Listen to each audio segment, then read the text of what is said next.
Welcome to our summer used book haul. Let's start with some Latin and Greek classics. First one I got is Aristophanes' plays. I've read Homer's Odyssey and some dialogues by Plato, so I'm ready to branch out into some nice plays.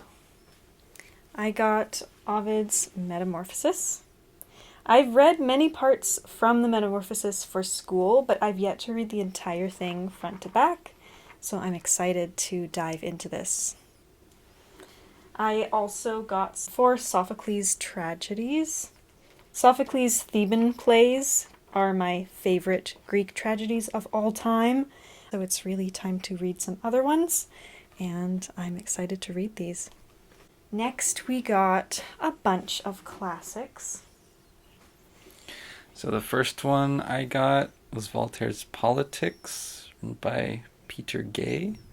It's supposed to be a very good commentary on Voltaire's thoughts, about politics, obviously. I've read Candide by him, which I wasn't terribly impressed with, but I thought the ideas were nice, but maybe the comedy could have been better. I've also got Christopher Marlowe, The Complete Plays. I really want to read Dr. Faustus, that inspired Faust by Goethe, and I've read that one, so I want to read the original. And my third one, I've got Matthew Lewis, The Monk, which, got part of it covered up there. We gave him some shorts. Yeah. Not really sure what this one is about, but I'm excited to dive into something a bit more gothic. Then I was so excited for this one. I got a collection of 5 Thomas Hardy novels. This book includes Far from the Madding Crowd, The Mayor of Casterbridge, Tess of the D'Urbervilles, Under the Greenwood Tree, and The Woodlanders. I read Hardy's Jude the Obscure this year, and I can't wait to read everything else he wrote. So the next 4 books I got are all Faulkner. These 3 are The Reveres, Go Down Moses, and Light in August. I just really want to dive into American literature more, and Faulkner seems like a really cool author to me.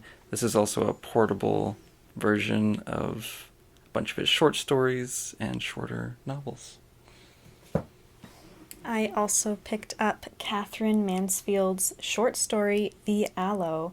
I read and analyzed some of Mansfield's short stories for an English class in my undergrad, and I fell in love with her writing, so I had to get this when I saw it.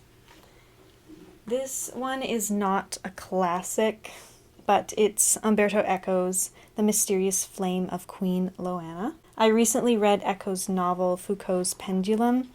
Now I want to slowly work my way through all of his novels, so I'm excited to read this one. But they are quite taxing to read, so I'm planning on just reading one a year, and this is my next one.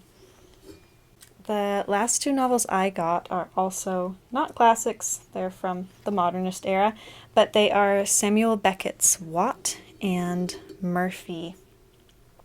They are prequels to his more famous trilogy of novels. That trilogy is Malloy, Malone Dies, and The Unnameable. I have that trilogy already, so I'm excited to read these first, and they were quite a rare find. So I was happy to find these. The last category we have is nonfiction. Yeah, these next 2, I should say, are commentaries on Finnegan's Wake with Hermes to his son Toth.